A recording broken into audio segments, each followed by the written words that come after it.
I'll come to the statements and I invite the Minister to come to the front bench. Minister. With permission, Madam Deputy Speaker, I would like to make a statement about this government's plans to unleash the North Sea's clean energy future.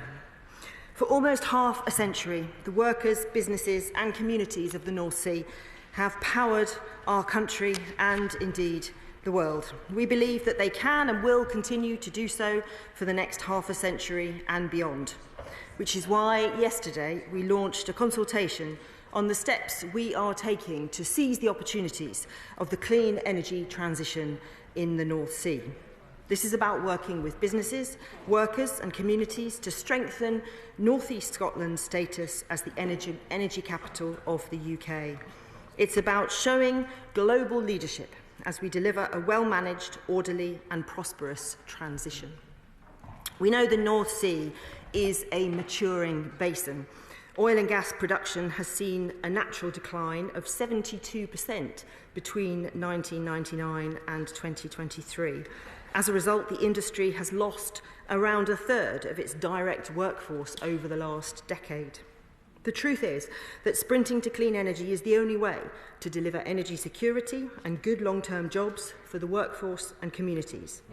At the same time, we know we need to listen to the science of what is required to keep global warming to 1.5 degrees. And a science-aligned approach to future oil and gas production is the only way to deliver climate security for future generations.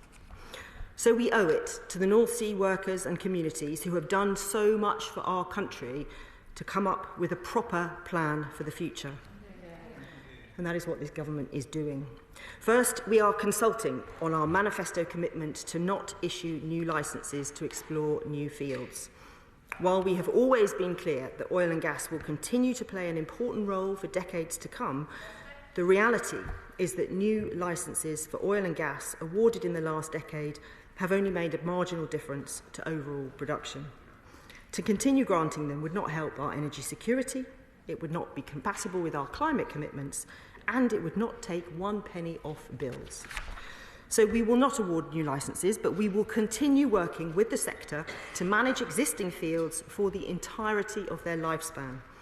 We will also provide the long-term certainty the sector needs in terms of its fiscal landscape. The Treasury yesterday set out plans for a new regime to respond to future spikes in oil and gas prices once the Energy Profits Levy ends in 2030. The second part of this consultation is about harnessing the North Sea's unique strengths, including its offshore infrastructure, highly skilled engineers and the deep supply chains to make it a global clean energy powerhouse. In just 8 months, we have already made significant progress. We have established Great British Energy in Aberdeen so that it is in the perfect position to drive the rollout of clean energy projects. We have improved the offshore wind auction so that later this year there will be for the first time a new clean industry bonus to reward investment in good manufacturing jobs and clean supply chains. We've overseen a record-breaking renewables auction. We've kick-started the UK's carbon capture and hydrogen industries, the energy sectors of the future, with strong early investments. Just yesterday, we awarded more than £55 million to the Port of Cromarty Firth for upgrades which will support the development of floating offshore wind, creating hundreds of jobs as we ensure Scotland and the UK remain world leaders in this next generation technology. But this is just the start. Our Clean Power Action Plan will drive £40 billion a year of investment to meet our goal of clean power by 2030. And research shows that jobs in offshore renewable sectors could increase by tens of thousands in that time. So we will also make sure workers have the tools they need to take up these new opportunities. Already, we've worked with the Scottish Government and trade bodies to launch a skills passport, making it easier and quicker for oil and gas workers to bring their skills and experience into clean energy jobs.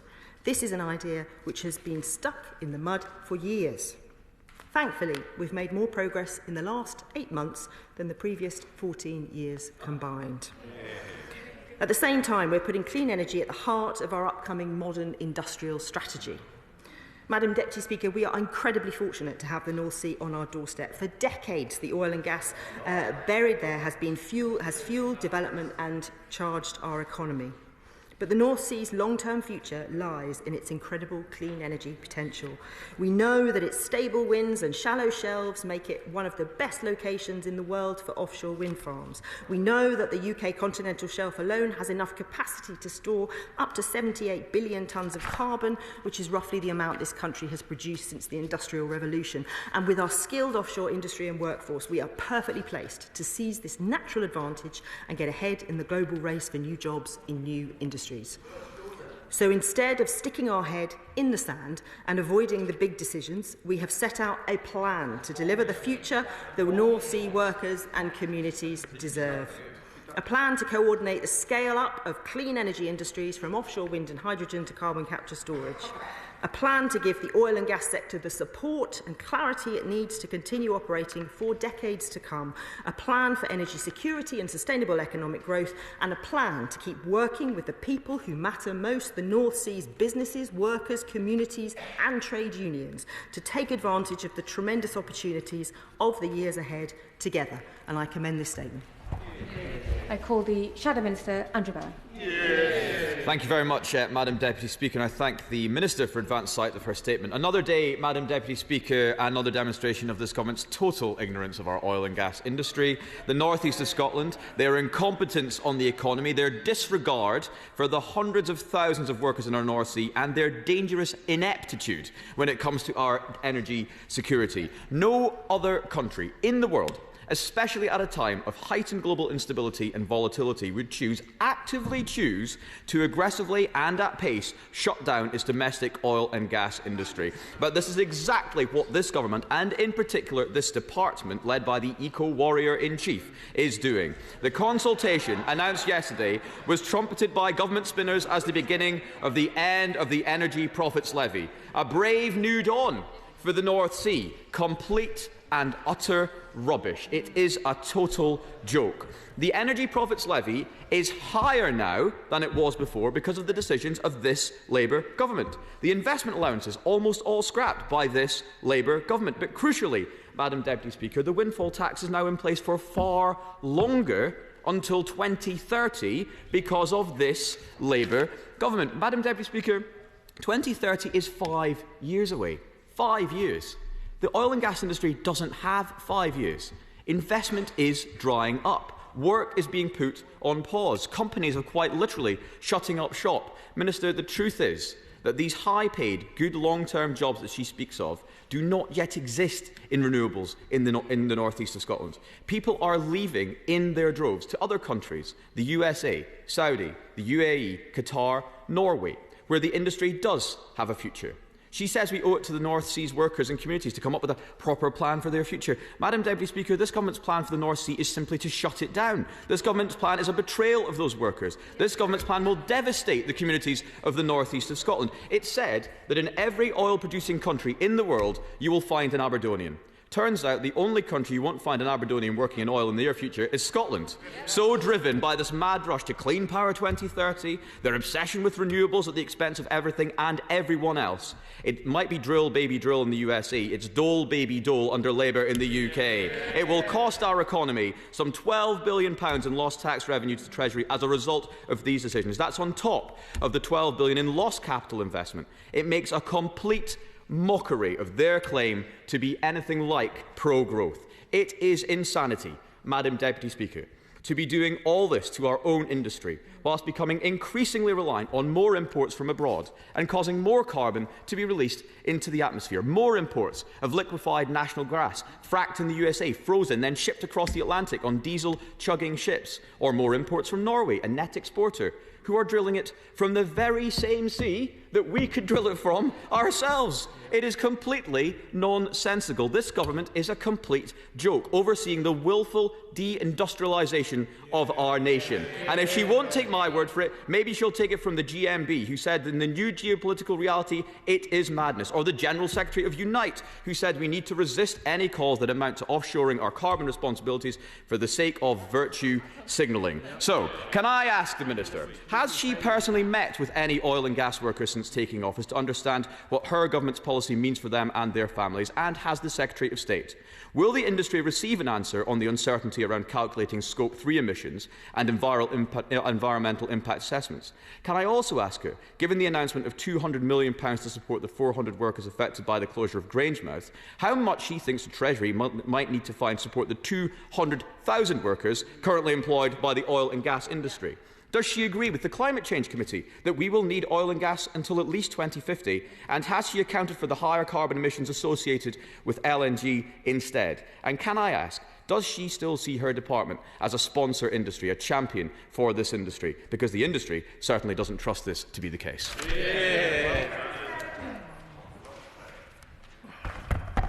Shadow Minister quotes the trade unions, having not met with them in government and not supported them at all. It's always rich.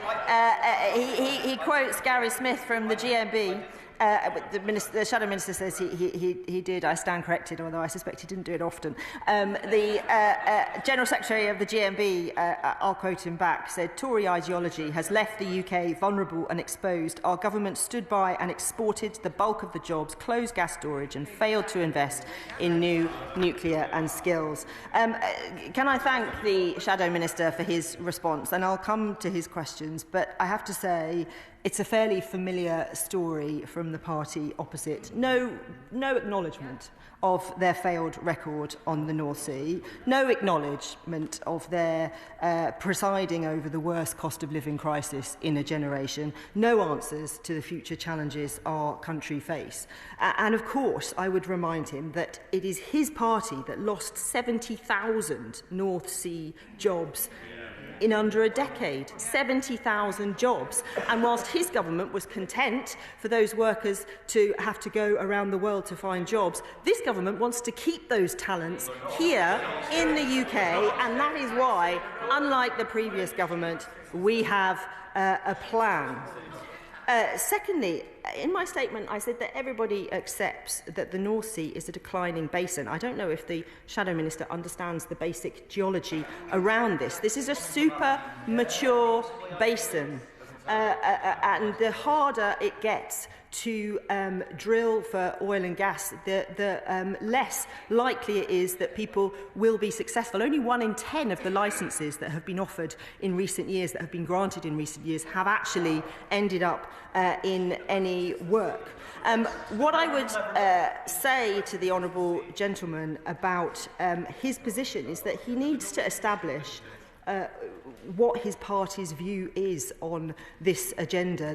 The minister sat next to him had some very peculiar things to say yesterday in Westminster Hall, and it's unclear quite what the position is. But look, the Shadow Minister was a minister for the grid who opposed grid infrastructure. He was the Minister for Solar who opposed solar power. And now here he is, the Minister for Aberdeen, campaigning against jobs and investment in his own community. We are getting on with a plan for the future to, firstly, invest in clean power. It is ludicrous at this time, when we have bills that are reliant on what Putin chooses to do, that we have to respond to, that he is suggesting that we should do more of that. Even if there was no climate change, even if there was no push to clean power, if we drilled as much oil and gas as we possibly could from the North Sea, it would be less than 1% of the global market. We would have no impact on bills whatsoever. So we will invest in clean power, we will give immediate support for workers, and we have set out how we will do that, and we will support Scotland more widely. Great British Energy in Aberdeen, Grangemouth, £200 million from the National Wealth Fund, Harland and Wolff in Arnish and Methil, saved from closure, Port of Cromarty Firth, £55 million yesterday from Flomis, the round AR6, 20% of that auction is going to Scotland. We have hydrogen investment in Cromarty and Ayrshire. We have the biggest budget for the Scottish Government we have seen. This is a party that is committed to supporting the people of Scotland, not overseeing managed decline. Committee Chair Bill Esselstyn. Thank you, Madam Deputy Speaker. The Minister was quite right to remind us that the North Sea is a mature basin. She was quite right to remind us that 70,000 jobs were lost there in the last 10 years too. And she was quite right to remind us and to praise the highly skilled engineers who've made such a contribution in the North Sea and to this country. She mentioned the skills passport and the fact that the government is making progress with the industry in finding alternatives in the jobs transition.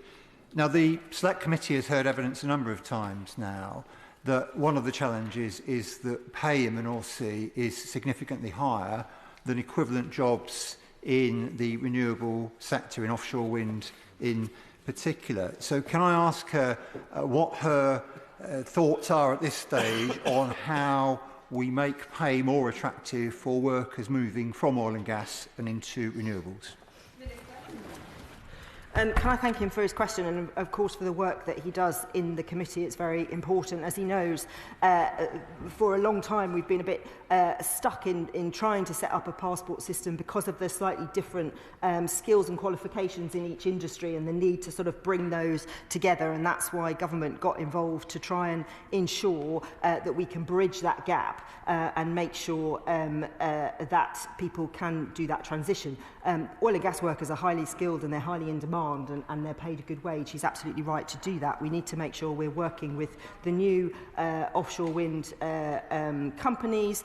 You know, we like to see union recognition. We like to see strong salaries for these jobs as well, because they are, as he says, highly paid. There will be other jobs as well that people can go into. I think the plan here is that we need to ensure we're supporting people to make that transition, not just leaving them adrift like the previous government did. Liberal Democrat spokesperson Claire Young. Thank you, Madam Deputy Speaker. I'd like to thank the Minister for advance sight of a statement, much of which contents we can agree with. The North Sea provides the UK with opportunities to become a powerhouse in renewable energy generation, and it's time we seized it. We urge the Government to make good on their commitment to consult on a new regime to boost investment in jobs. We want to ensure that the oil and gas industry is wound down in a way that supports the redeployment of skills and jobs and provides the right incentives to encourage the fossil fuel industries to invest in green technologies. And to that end, I'd like to ask the Minister what details she can provide of the support the Government will provide to upskill and redeploy those formerly working in the fossil fuel industry. However, we believe much bolder action is needed urgently to ensure energy security, to cut bills, and with Donald Trump threatening to pull the US out of the Paris Agreement once again, to resume the global leadership role on climate action for the UK, which was abandoned by the previous Conservative government. On that score, we urge the Government to introduce an emergency 10-year plan to insulate homes, starting with free insulation for the most vulnerable residents, and to introduce an energy social tariff to tackle fuel poverty and health inequalities caused by cold damp homes.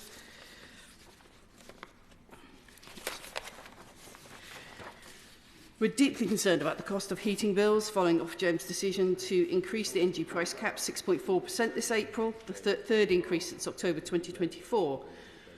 We believe the Government must decouple electricity prices from wholesale gas price and toughen up their windfall tax on the profits of oil and gas giants, including by increasing the tax by another 2 percentage points to a headline rate of 80%.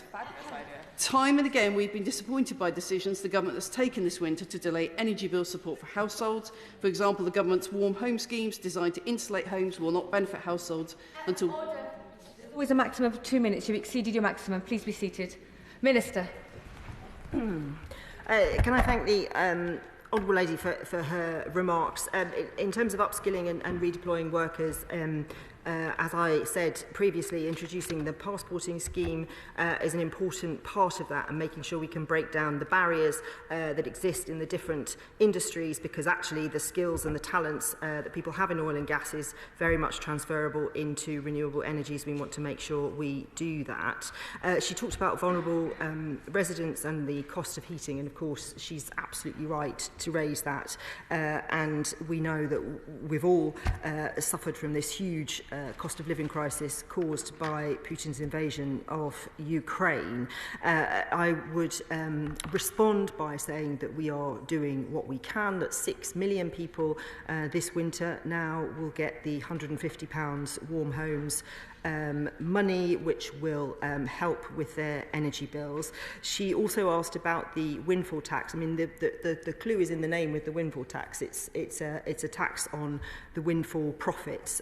Whilst the oil and gas industry are making those windfall profits, there will be a windfall tax. When they aren't, there won't. And that's the way the scheme works. But I think her points on the need to insulate homes, which we are working at pace on, and the need to support vulnerable people is absolutely right. And the basic principle behind that is that we have an energy bill rise driven by fossil fuels, and so we must move to homegrown power for our own energy security and for long-term bill reductions.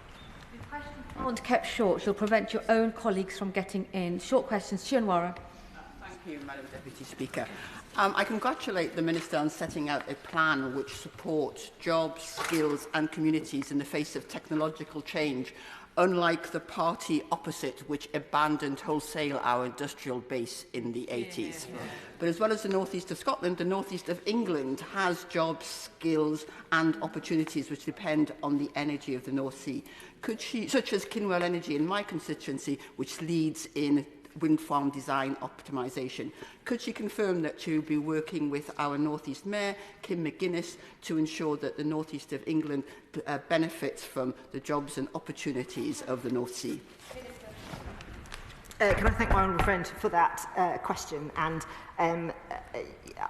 I meet with industry all the time, and the response that they have to Kim McGuinness is great. She is such a force of enthusiasm, knowledge, power for her communities, and people engage with her. They like what she's saying about investing in the North East, and they are responding to her. She's making a real difference in her community, and of course we're doing all we can through all kinds of different levers that government can use to make sure the investment in clean energy supports all our communities. But she's right to highlight the North East has particular geographical and skills in the people there that mean we need to take advantage. Father of the House.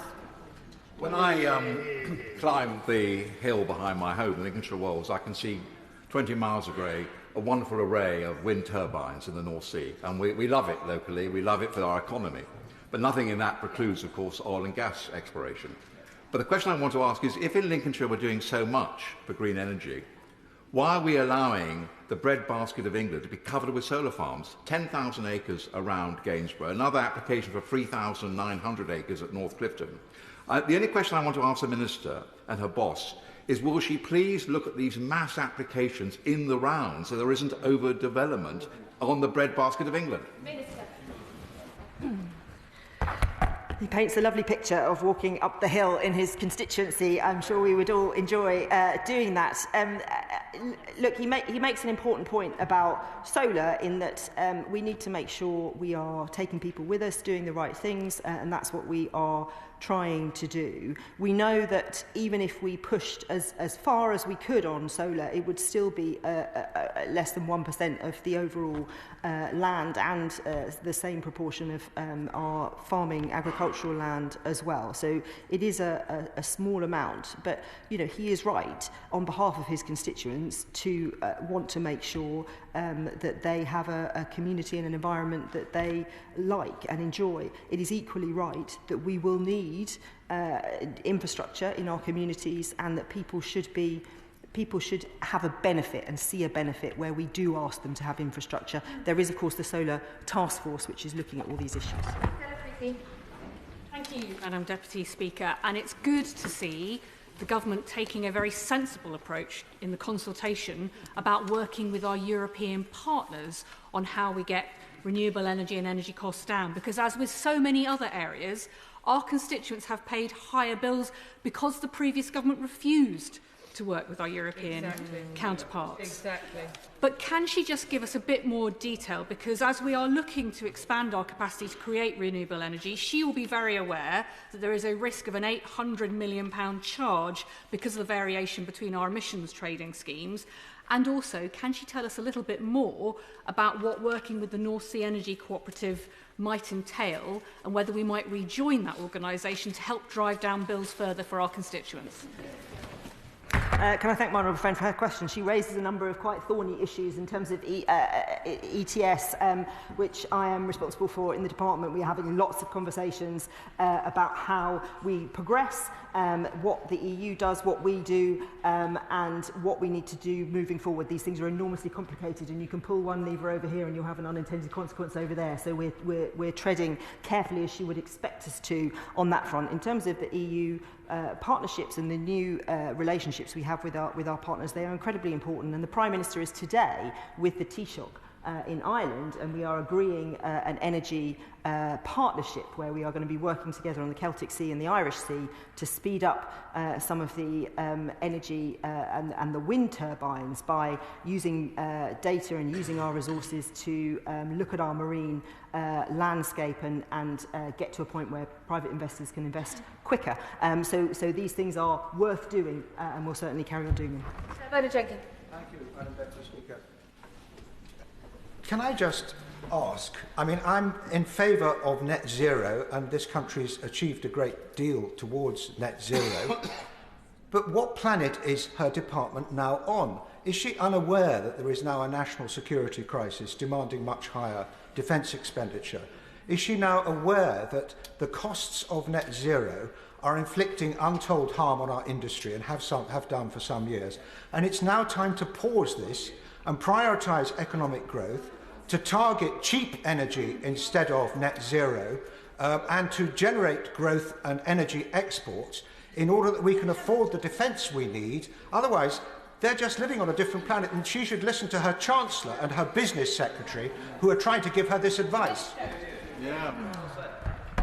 I can reassure the honourable gentleman that I am on planet Earth, that we are well aware of what we are doing, that we look at the world around us and we see the enormous hike in energy prices that we saw precisely because we are attached to this global market of oil and gas. The amount the previous government had to spend of taxpayers' money, tens of billions, in order to protect people against that price hike. We cannot allow that to happen again. It is absolutely right that we push to cheaper renewable energy, and I would remind the honourable gentleman that I sit in two departments. The Business Secretary is my boss and the Energy Secretary is my boss. They both agree with this policy, as does the Chancellor, because it is the right thing to do. I have Gareth Snell. Thank you, Madam Deputy Speaker. Support for jobs, support for skills, prominence in the industrial strategy, support for clean transition.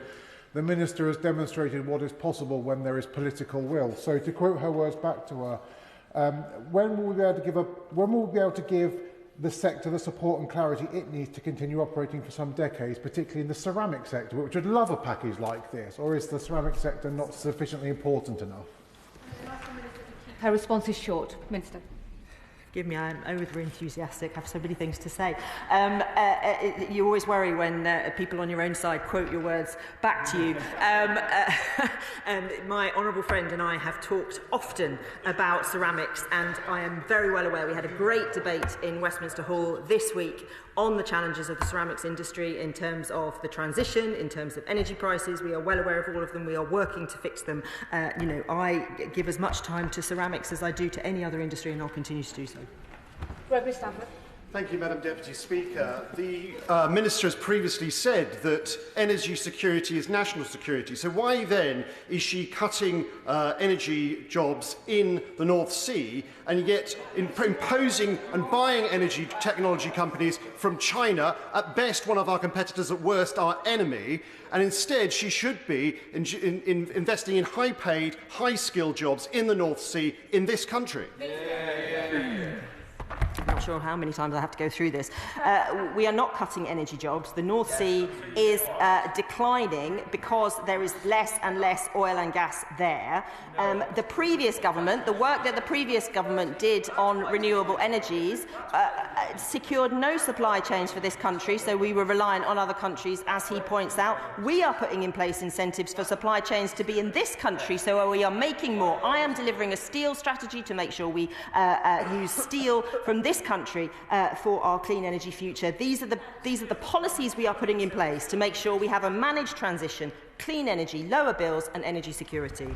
Tarkle Crichton. Thank you, Madam Deputy Speaker, and thank the Minister for her statement. And can I thank her as well for the role she played in securing a future for the methyl yard and the Arnish yard in my constituency under the new ownership of Navantia. New jobs, secure jobs for the future. And I'm glad she's taking no lessons from the Shadow Minister who lost 70,000 jobs on his government's watch from the North Sea. I think what we get today is an industrial strategy that looks after jobs, secures a future for the North Sea and ensures that we will be there for another 2 generations. And can she explain how things like a skills passport, our investment in GB Energy, our investment in the Cromarty Firth and hopefully in ports like Stornoway will ensure that future? Can I thank my honourable friend for his question? It's been a pleasure to work with him and seen the way he is championing his community through the conversations that we had about Navantia and Holland and Wolf.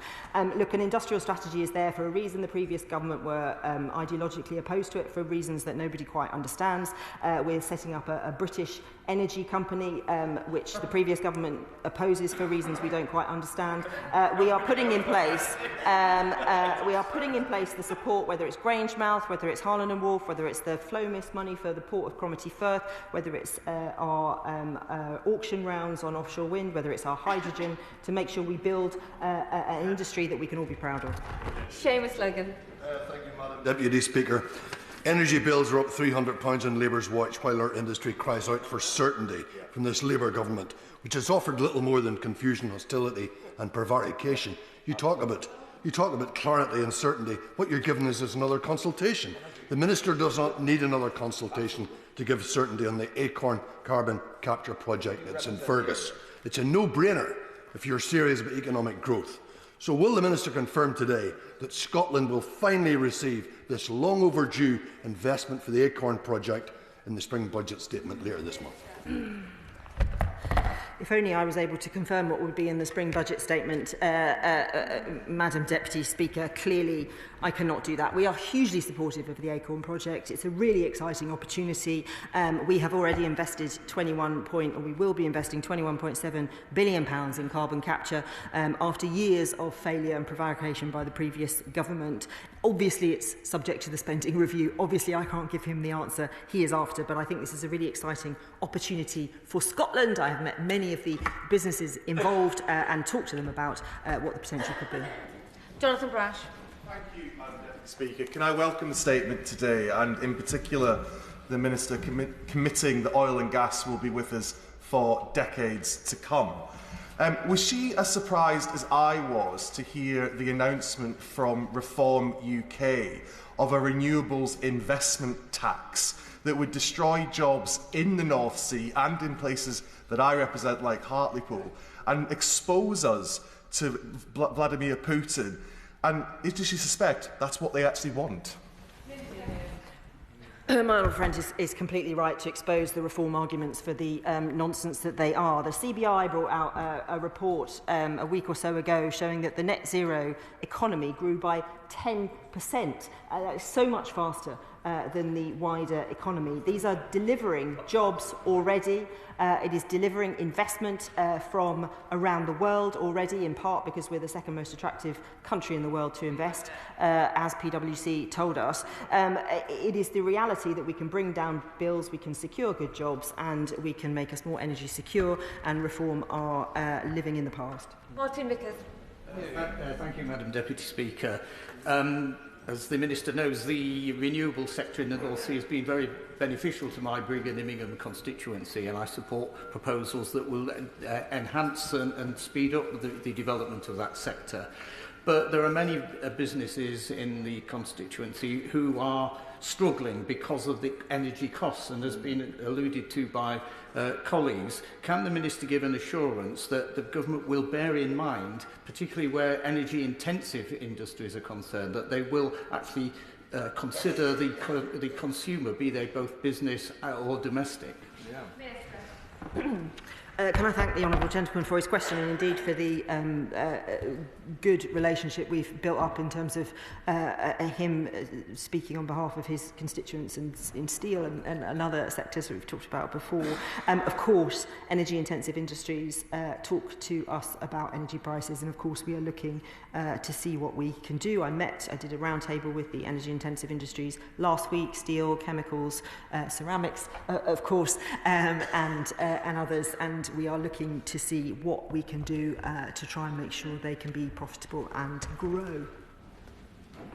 Melanie on. Yeah.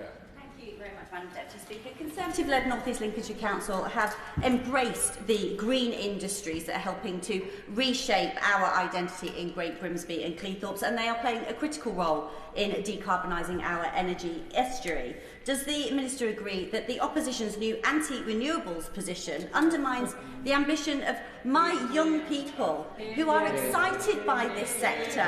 They're keen to work with these companies who do good, pay well, provide training and benefit the community. My honourable friend, of course, is standing up for the jobs and the young people in her community, and it is a shame that the National Conservative Party opposition don't seem clear on what their policy is. Where people can see the jobs and the benefits, councils like the Conservative Council that she talks about obviously support it, and for some reason the front bench don't, and I don't understand it, but we will keep backing this agenda because we know it will deliver jobs. Harriet Cross. Thank you, Madam Deputy Speaker. There was a really interesting line in the Minister's statement, and it shows, in my opinion, the complete misunderstanding of the Labour government of the role of the North Sea. She said that in reality, the new licences awarded in the last decade have only made a marginal difference in overall production, but that doesn't take into account the jobs that it's supported, the tax intake that it's come, the skills and investment and expertise that it has preserved, and which will help in the transition to renewable energies. Is the Minister saying, after the statement, that she's actually willing to sacrifice all that in order to ideologically stop new licences in the North Sea? Yes, she is. Previous government oversaw a loss of 70,000 jobs that they cared not one jot about, had no plan to support, had no transition plan. They allowed that managed decline without any commitment. This government is doing exactly the opposite. We are supporting that transition, we are supporting those workers, and we are making sure we can transition people and grow the economy and deliver energy security at the same time. Billington. Welcome the statement from my honourable friend, and indeed the fact that there is a plan. Because although the Tories now accept they did not have a plan, which is at least an important admission, the result of that lack of plan means that we're left with uncertainty both for workers and for consumers. Now, in East Thanet, we need better jobs and we need lower bills. And surely she will agree with me that the security overall of our energy is also vital, and there is one solution: to get off fossil fuels and shift to renewable energy as soon as possible. My honourable friend is absolutely right, and of course she was referring to the Shadow Minister yesterday, who said one of the things our party did not get right in government was setting ambitious goals on energy policy without having a clear plan to deliver them, and I entirely agree with him. Ellie Chance. Thank you, Madam Deputy Speaker. I welcome the Government's commitment to no new oil and gas licences and to putting workers and communities at the heart of the transition to a climate-safe economy. It's a bit disappointing to hear so many on the Conservative benches still living on planet flat Earth with an ostrich approach to our energy future, when what we really need is a phoenix approach. But I would like to ask the Minister a specific question. Can she also confirm that the 4 billion barrels of oil equivalent that is currently in the pipeline in a project in the North Sea will not be pumped? That would be the equivalent to running 15 coal-powered stations. Coal-fired power stations, thank you so much. From now until 2050, she'll know the climate implications. Will she confirm that the government will stop consents for new production? Can I thank her for her question? So our manifesto was really clear. We would not issue new licences. We would not revoke existing licences. We would manage existing fields for their entirety of their lifespan, and we would ban fracking. This consultation is about the detail behind that. There are some complicated issues that we need to unpick, which is why we're having a consultation, why we welcome views from everybody, and why I hope she'll add her voice to that consultation. Thank you, Madam Deputy Speaker. We're in the midst of yet another fossil fuel price spike caused by our over-reliance on international gas markets. Now, despite being landlocked and quite far from the North Sea, I'm very proud to have GE Vernova's largest UK base in my constituency of Stafford, Eccleshall and the Villages, supporting over 1,700 jobs and providing some of the technology for over 30% of UK electricity. Does the Minister agree with me that there is only one solution to the price spike? To get off fossil fuels and to move on to clean, homegrown power here in the UK. Can I welcome my right honourable friend's question, and of course what GE Vernova is doing and the jobs that they're providing, incredibly important for her community, and we will continue to encourage growth in that sector and beyond through our industrial strategy with its 8 sector plans, one of which is clean energy. These things are all connected. We can grow the economy and we can deliver clean energy, and we can do it together. Lincolnshire. Thank you, Madam Deputy Speaker. BP's global headquarters is in my constituency of Spelthorne, and as the Minister meets industry all the time, to use her words, she will be fully aware that they announced a major reset last month, whereby that they are increasing their investment into upstream oil and gas to the tune of $10 billion per year from next year. That's investors' money, not taxpayers' money. And isn't it rather, is the Minister not concerned that by making oil and gas, Britain a hostile environment for oil and gas extraction, that we are simply kissing away that investment to overseas? I met with BP yesterday to talk about this, and of course, if you look at somewhere like the US, there is massive supplies of oil and gas, and BP has made the decision that they have made. We are working with them very closely on carbon capture and hydrogen in particular. If you drilled as much as you possibly could in the North Sea, you could only find less than 1% of the global market. This is a declining basin. That is a fact. It has declined significantly over the last decade. It will continue to do so. We need to manage that process, support people, and BP are working very closely with this government on our renewable agenda of carbon capture and hydrogen. Perrin Moon. Whereas, well, Madam Deputy Speaker, the usual Luddite tendencies are on display on the benches opposite here today after 14 years of abject failure. This government is embracing the golden triangle: energy security to reduce bills, transitioning to net zero, and hundreds of thousands of secure British jobs in Scotland and across the UK. Does the Minister agree with me that if the Shadow Minister, who's got a great track record in losing jobs, doesn't want jobs in Scotland, we'll have them in Cornwall? My honourable friend is right to point to that golden triangle of energy security, jobs and climate, and how we can bring these together. And I am working not as hard as him, as he is working incredibly hard on bringing as many jobs as possible to his constituency, and I look forward to continue doing that.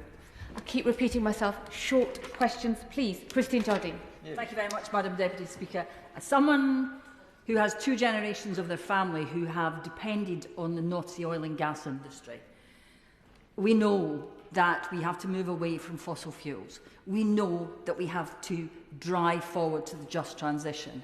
But we also recognise that we're not there yet, that this is not the moment to push the industry off a cliff. It's declining naturally. We leave ourselves in a position where we will still need oil, so will we import it? We will need gas for hydrogen production, plastics, chemicals, pharmaceuticals. All of that is necessary. We also face a threat from the Chinese trying to infiltrate our renewables. So what is the government going to do about that? So as I hope I made clear, we're not revoking existing licences, and we're going to manage the existing fields for the entirety of their lifespan. As I also made clear, this is a declining basin and we need to manage the transition. She's right to point to the challenges of that. She's absolutely right, and I have great respect for her family history and all those that work in oil and gas. And she's right, we will need oil and gas for decades to come. We are trying to have a sensible plan to manage this process, and I hope she'll take part in the consultation too. Thank you, Madam Deputy Speaker. The Minister's already alluded to last week's CBI report, which set out some of the huge opportunities that net zero offers for job creation and investment and growth. I wonder if the Minister can outline to the House what steps her department is taking to ensure that we benefit from all of this opportunity through Great British Energy and the National Wealth Fund. Can I thank my honourable friend for his question? The National Wealth Fund and Great British Energy will be incredibly important in this space. Most countries have a sovereign wealth fund like the National Wealth Fund. We've set it up. Most countries have their own state energy companies. We have loads of state energy companies, just other countries. It is absolutely right that we set up our own. We also have the clean energy bonus, which will mean that we are encouraging supply chains and jobs here in the UK so that we can move away from reliance on other countries. Thank you, Madam Deputy Speaker. With due deference to the newly appointed Minister for Aberdeen on our benches here, this question of these jobs is not a matter purely for the North East, it's not a matter purely for Scotland. Those 200,000 jobs are spread right across every constituency in this country, and they are all at risk, and as we've heard from the Right Honourable Lady on the other side, they are being pushed off a cliff edge. But she talked about our energy bills being in the hands of Vladimir Putin. Does she not agree with me that we are stuck between a rock and a hard place here? We have Vladimir Putin on one side driving up energy bills, and we have our dogmatic Secretary of State for Energy Security and Net Zero on the other. I don't agree with that framing whatsoever. We have Putin, who's invaded Ukraine and led to this massive global shock on energy prices, and we have a Secretary of State who is very pragmatically taking forward plans to, as the triangle tells us, protect jobs, grow jobs, give us energy security, which I think most people in the country understand. They get that we need energy security and tackle climate at the same time. Speaker, scandalously, the workers of the Grangemouth refinery are to be the victims of a very unjust transition, and the folly of a foreign state and private capital being in charge of such a key vital piece of energy infrastructure is laid bare, especially with no UK government involvement. I'm curious as to what ownership role will the UK government take in the new energy industries that will be at Grangemouth? So my honourable friend will know about the announcements that were made recently about support for Grangemouth. I have met in the last couple of weeks with INEOS talking about their chemical factory and the huge contribution in terms of jobs and provision of chemicals that they bring. The £200 million investment from the National Wealth Fund, I think, is really important in this space. How we crowd in work, the work that has been done by this government to look at what the possible energies, what the possible businesses and industries for Grangemouth could be in the future is really important. I'm very happy to have a conversation with him. Final question, Jim Shannon. Thank you, Madam Deputy Speaker. Whilst I very much welcome the move towards clean energy, my concern is that we cannot allow energy prices to rise any further, especially when we take into account the loss of winter fuel payment to many pensioners on the poverty line. So how will the Minister ensure that clean energy and heat will not be out of reach for those who are already struggling, the elderly, the vulnerable, those with poor health and those who are in poverty? Thank you. The honourable gentleman raises, of course, a really important point. We know that energy bills have been rising and because of the oil and gas that we face and rely on, and the impact of the war in Ukraine. That's why we have massively increased the Warm Homes bonus. So 6 million households will get this £150, which will help towards their energy bills. But he's right to champion people who are going through a cost of living crisis, and we will do what we can to support them.